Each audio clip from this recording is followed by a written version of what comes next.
नमस्कार दोस्तों, स्वागत है आप सभी का हमारे YouTube चैनल में। आज हम आप सभी को बताने वाले हैं महाराणा प्रताप से जुड़े 15 ऐसे अननोन फैक्ट्स के बारे में जो आप शायद ही जानते होंगे। इनमें से कुछ फैक्ट्स तो ऐसे हैं दोस्तों जो आप पहली बार सुनने वाले हैं और हो सकता है आप इनमें से एक भी फैक्ट को ना जानते हो। तो दोस्तों इस वीडियो में अंत तक जरूर बने रहिएगा दोस्तों, अगर आप महाराणा प्रताप से जुड़े इस 15 अननोन फैक्ट्स को जानना चाहते हैं। तो दोस्तों मैं आपको पहले ही बता दूं, वीडियो शुरू करने से पहले अगर आप वीडियो को बीच में छोड़कर जाने वाले हैं तो आप अभी छोड़ के जा सकते हैं, क्योंकि अगर दोस्तों आप पूरा वीडियो नहीं देखने वाले हैं तो आपको कोई भी फैक्ट्स अच्छे से समझ में नहीं आने वाले हैं। इसलिए दोस्तों मैं आपसे निवेदन करता हूं कि पूरा वीडियो जरूर देखिएगा।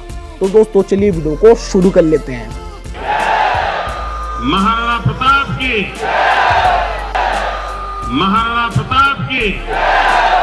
पहला, महाराणा प्रताप का जन्म 9 मई 1540 को हुआ था। महाराणा प्रताप की 11 पत्नियां थी, जिसमें से महारानी अजबड़े पुनवर उनकी पसंदीदा थी।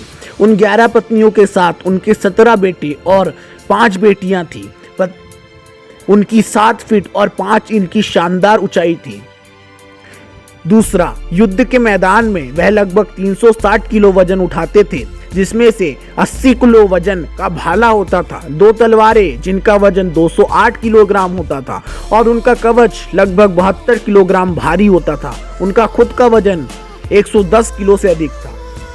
तीसरा, महाराणा प्रताप अपने अन्य 32 भाई बहनों में महाराणा उदय सिंह के सबसे बड़े पुत्र थे। साथ ही उनके पिता महाराणा उदय सिंह उदयपुर के संस्थापक थे। चौथा, महाराणा प्रताप की सौतेली मां रानी धीर बाई शुरू में चाहती थी कि मुगल सम्राट अकबर द्वारा उदय सिंह को हराने के बाद कुंवर जगमाल सिंह मेवाड़ के राजा बने, लेकिन एक लंबी बहस और संघर्ष के बाद अदालत ने कुंवर जगमाल को पद के लिए अयोग्य पाया और इसलिए महाराणा प्रताप को शासक बना दिया गया।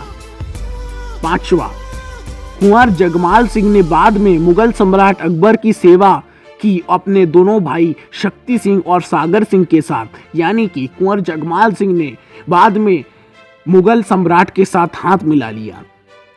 छठवां, हल्दी घाटी के युद्ध में महाराणा प्रताप ने मुगल प्रतिद्वंदी बहलोल खान को अपने घोड़े के साथ 2 टुकड़ों में काट दिया।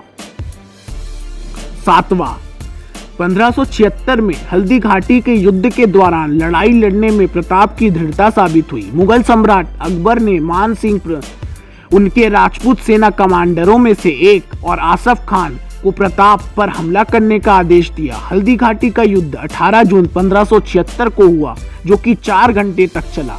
मुगल सेना को महाराणा प्रताप के भाई शक्ति सिंह के रूप में एक सहयोगी मिला, जिसने उन्हें गुप्त मार्ग के बारे में बताया। मुगल घुड़सवार सेना का नेतृत्व मान सिंह ने किया था, लेकिन राजपूत सैनिकों द्वारा पहली बार इसे तैयार किया गया था। महाराणा प्रताप ने मान सिंह को मारने का फैसला किया और मान सिंह के हाथी के खिलाफ युद्ध में अपने घोड़े चेतक की सवारी की। चेतक और महाराणा प्रताप दोनों ही मान सिंह के हाथी से घायल हुए थे। यह देखकर मेवाड़ी दल ने आशा खो दी। हालांकि महाराणा प्रताप ने मुगल सेना को भ्रमित करने के लिए अपने साथ मान सिंह झाल का आदान प्रदान किया। चेतक ने एक लंबी छलांग के साथ हल्दी घाटी के पास से भागने की कोशिश की, जिसके लिए यह प्रसिद्ध है, लेकिन मुगल तीरंदाजों द्वारा मार दिया गया। अपने घोड़े की मृत्यु के बारे में जानने के बाद महाराणा प्रताप तबाह हो गए। अपनी गलती का एहसास करते हुए शक्ति सिंह ने महाराणा प्रताप को अपने घोड़े की पेशकश दी ताकि बाद वाले बच सके। महाराणा प्रताप के करीबी के रूप में मौजूद झाला मान ने महाराणा प्रताप का मुकुट पहना था और मुगलों ने झाला मान पर हमला करते हुए उन्हें महाराणा प्रताप होने की गलतफहमी समझी और वह उस युद्ध में झाला मान मारे गए। झाला मान खुद वही थे जिन्होंने प्रताप को युद्ध के मैदान छोड़ने की सलाह दी थी। मान सिंह और आसफ खान ने मुगल सैन्य बल के लगभग आधे आकार में एक सेना इकट्ठा की थी और हल्दी घाटी में एक पथ धारण किया था, जो उदयपुर से लगभग 40 किलोमीटर दूर एक पहाड़ से गुजरता था। इसके बावजूद महाराणा प्रताप ने लड़ाई जीत ली। 8वां, महाराणा प्रताप को पकड़ना अकबर का सपना था, लेकिन वह अपने जीवन काल में सफल नहीं हो सका। सभी राजपूत राजवंशों के बाद भी, जिनमें गोगुंडा और बूंदी शामिल था, ने अकबर के सामने आत्मसमर्पण कर दिया था, लेकिन महाराणा प्रताप ने कभी भी अकबर के सामने समर्पण नहीं किया। 9वां, चित्तौड़ को मुक्त करना उनका सपना था और इसलिए उन्होंने एक प्रतिज्ञा की कि वे एक पत्ती की थाली में भोजन करेंगे और जब तक वह चित्तौड़ वापस नहीं जीत लेते तब तक एक तिनके के बिस्तर पर सोते रहेंगे। आज भी कुछ राजपूतों ने महान महाराणा प्रताप के सम्मान में उनके बिस्तर के नीचे एक प्लेट और पुआल के नीचे एक पत्ता रखा जाता है। 10वां, जब वह जंगल में संघर्ष कर रहे थे तो उनके पास खाने के लिए कुछ नहीं था और उनके पास घास से बनी रोटियां थी और एक समय एक बिल्ली ने उनकी बेटी के लिए बनाई गई घास की रोटी भी चुरा ली थी और उनकी बेटी इतनी अच्छी थी कि अपने छोटे भाई को वो अपनी अस्से की रोटियां दी करती थी। जब महाराणा प्रताप को अपनी बेटी की कमजोरी के बारे में पता चला तो उन्होंने अकबर के सामने आत्मसमर्पण करने की सोची, लेकिन उनकी बेटी ने उन्हें समझाया। तब महाराणा प्रताप ने आत्मसमर्पण नहीं किया। 11वां, महाराणा प्रताप के वफादार घोड़े चेतक के बारे में हम सभी जानते हैं, जिन्होंने लड़ाई से बचने के बाद महाराणा प्रताप को बचाते हुए अपने प्राणों की आहुति दी थी।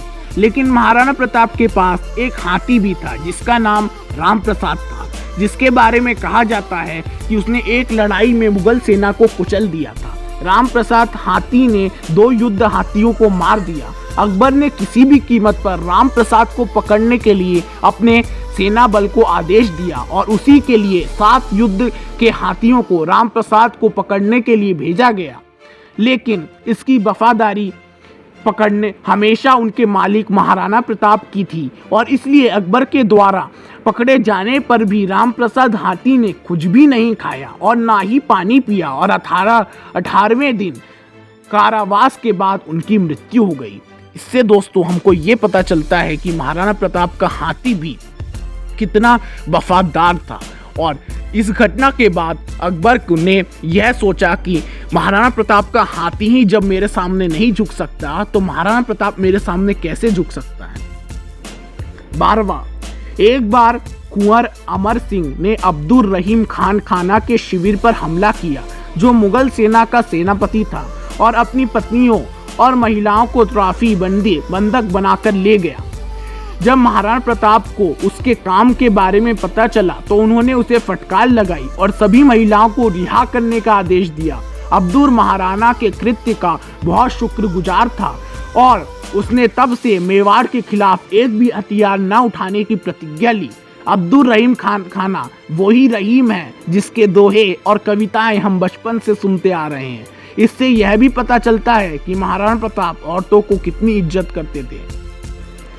13वां, 1579 के बाद बंगाल, बिहार और पंजाब में विद्रोह के बाद अकबर ने मेवाड़ पर शोर मचाया। प्रताप की स्थिति का लाभ उठाते हुए दान शिरोमणि भामा शाह द्वारा दिए गए दान का उपयोग करके एक सेना इकट्ठी की, जो बाद में महाराणा प्रताप के मंत्रियों में से एक बन गए। प्रताप ने अपनी अधिकांश टर्फ कुंभलगढ़ और चित्तौड़ के पास के इलाकों को बरामद किया। उन्होंने 40,000 सैनिकों की एक सेना एकत्र की और मुगल सहयोगी जगन्नाथ कछवा से गोगुंडा, कुंभलगढ़, रणथंभौर और उदयपुर पर विजय प्राप्त की। महाराणा प्रताप ने उदयपुर से लगभग 60 किलोमीटर दक्षिण में चावंड शहर में अपनी राजधानी का पुनर्निर्माण किया और अपना शेष जीवन वहीं बिताया। मुगलों के खिलाफ आज़ादी की लड़ाई के कारण महाराणा प्रताप को व्यापक रूप से भारत का पहला स्वतंत्रता सेनानी माना जाता है। 15वां, वह अपने जीवन काल में कई लड़ाइयों में जीवित रहे, लेकिन एक बार जंगल में शेर का शिकार करते हुए वो बुरी तरह से घायल हो गए, जिसके कारण उनकी मृत्यु 19 जनवरी 1597 को हो गई। महाराणा प्रताप की मृत्यु की खबर ने अकबर को भी रुला दिया। शायद दोस्तों इसलिए कहा जाता है अकबर को सभी मुगल शासकों में सबसे महान राजा कहा जाता है। उसका कारण भी यही है कि वो कभी भी धोखे से हमला नहीं करता था और अपने दुश्मन को कभी कमजोर नहीं समझता था। तो दोस्तों ये थी आज की वीडियो। मैं उम्मीद करता हूँ आपको ये महाराणा प्रताप से जुड़े 15 अननोन फैक्ट्स के बारे में जानकर बहुत ही गर्व महसूस हुआ होगा और महाराणा प्रताप के बारे में बहुत कुछ नया जानने को भी मिला होगा। अगर ऐसा है दोस्तों तो अभी हमारे चैनल को सब्सक्राइब करके हमें बताइए और इस वीडियो को लाइक करना भी ना भूलिएगा। तो दोस्तों इस वीडियो में अंत तक रहने के लिए धन्यवाद।